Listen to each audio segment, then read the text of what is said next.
علی النبی یا ایہا الذین آمنوا صلوا علیہ وسلموا تسلیما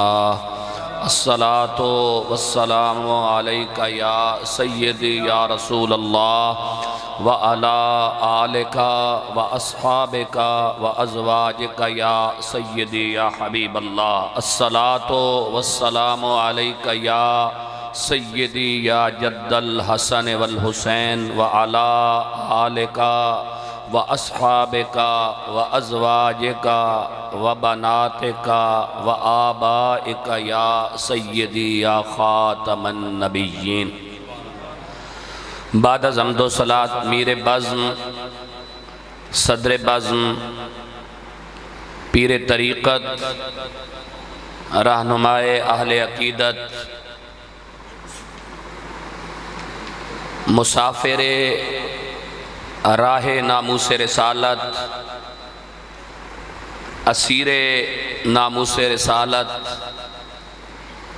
میرے مشفق و مہربان، انتہائی عزت و احترام اور تعظیم و تکریم کے لائق عزت مآب حضرت صاحبزادہ پیر سید محمد عرفان امیر شاہ صاحب دامہ اقبالہ، سجادہ نشین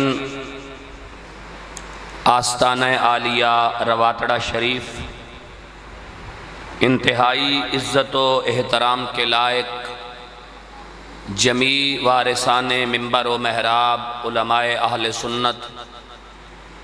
اور قابل عزت، قابل قدر، قابل احترام جمیع سامعین و حاضرین و ناظرین، السلام علیکم ورحمۃ اللہ وبرکاتہ۔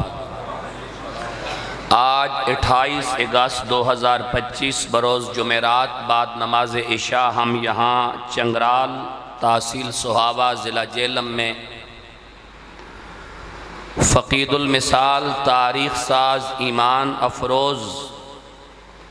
تاجدار ختم نبوت صلی اللہ علیہ وسلم بسلسلہ میلاد النبی صلی اللہ علیہ وآلہ وسلم کانفرنس میں شریک ہیں، اور آج کی یہ مبارک باعزت باوقار تقریب شہید انجمن غلامان مصطفیٰ و میلاد کمیٹی چنگرال کے زیر اہتمام منعقدہ ہے۔ اس باوقار اور آبرومندانہ کانفرنس کے انعقاد پر میں انجمن غلامان مصطفیٰ و میلاد کمیٹی چنگرال کو خراج تحسین پیش کرتا ہوں اور دعا گو ہوں کہ اللہ رب العزت آپ کی اس آبرومندانہ کاوش کو اپنی بارگاہ میں شرف مقبولیت عطا فرما کر اس کانفرنس کو امت مسلمہ کی سوئی ہوئی غیرت کی بیداری کا ذریعہ بنائے۔ مجھے عزت مآب مولانا قاری محمد سلیم صاحب نے قبلہ پیر صاحب کا حکم نامہ ارشاد فرمایا، اور پیر صاحب کے حکم کی تعمیل میں میں آپ سے مخاطب ہوں۔ انشاءاللہ جتنی دیر بھی گفتگو کا سلسلہ جاری رہے گا اس کا تعلق صرف قرآن و حدیث کے ساتھ ہوگا، اور قرآن و حدیث کی روشنی میں اور قرآن و حدیث کے زیر سایہ سفر کرتے ہوئے ہم اپنی عظیم منزل کی جانب محو سفر رہیں گے۔ آپ کے سامنے میں نے کتاب اللہ کے پارہ نمبر 20 سے سورہ القصص کی آیت نمبر 20 کو تلاوت کیا ہے، اور اس آیت کریمہ کے اندر اللہ رب العزت نے ایک ایسے مرد حور، مرد جری اور مرد غیرت مند کا ذکر کیا ہے، جس نے اکیلا ہو کر اپنے دور میں اپنے دور کے نبی کی ناموس پر پہرا دیا۔ جب ہم ناموس رسالت کا لفظ استعمال کرتے ہیں، ناموس نبوت کا لفظ استعمال کرتے ہیں، تو اس سے مراد تمام انبیاء کی ناموس ہوتی ہے۔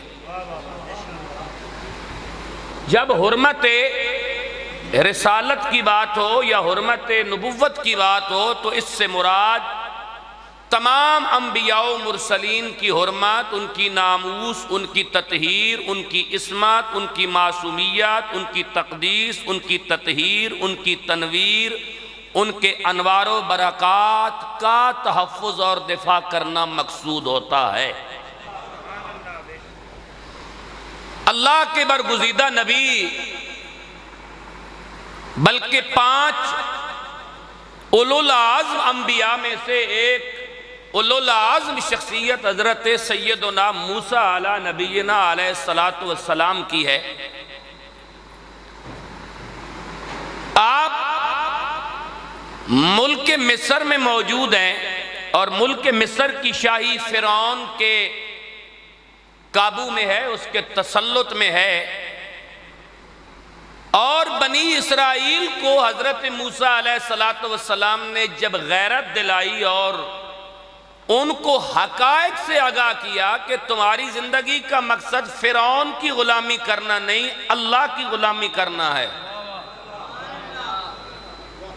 آپ تک بات پہنچ رہی ہے تو بات کے ساتھ بات کو سمجھنے کی بھی کوشش کریں۔ قوم کا المیہ یہ ہے کہ قوم ہر اس بندے کی دشمن بن کے سامنے آتی ہے جو بندہ ان کو غیرت کی نعمت سے آگاہ کرتا ہے۔ یہ قوم کا المیہ ہے۔ آپ انبیاء کی تاریخ پڑھ لیں، نبیوں نے ایک رائی یعنی سرسوں کے دانے کے 80ویں حصے کے برابر بھی کسی کے مفاد پر اور کسی کے کاروبار پر اور کسی کی دولت پر بری نگاہ سے نہیں دیکھا، اس لیے کہ تمام انبیاء معصوم ہوتے ہیں۔ اس کے باوجود قرآن کہتا ہے کہ مختلف قومیں مختلف انبیاء کو وٹے مارتی رہیں۔ کیوں؟ حق گوئی پر انبیاء نے پتھر برداشت کیے،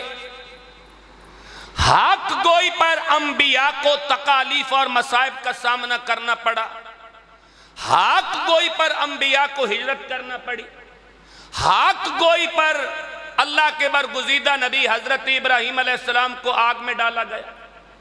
حق گوئی پر حضرت لوط علیہ السلام نے ہجرت کی، حق گوئی پر حضرت زکریا علیہ السلام کے جسم پر آرے چلا دیے گئے، حق گوئی پر حضرت یحییٰ علیہ السلام کو شہید کر دیا گیا، حق گوئی پر حضرت صالح علیہ السلام کو ہجرت کرنے پر مجبور کیا گیا، حق گوئی پر حضرت ہود علیہ السلام نے اپنا وطن اور اپنا آبائی علاقہ چھوڑا۔ یہاں بھی ایک نبی کا کردار سورہ قصص میں بیان ہوا جس نے قوم بنی اسرائیل کو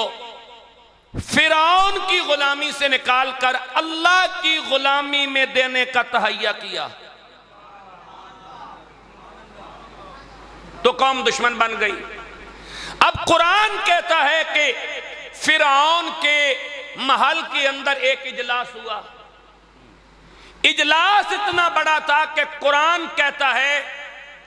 اس اجلاس سے فرعون کے ایوان کی ساری زمین بھر گئی۔ قرآن نے لفظ استعمال کیا ملا،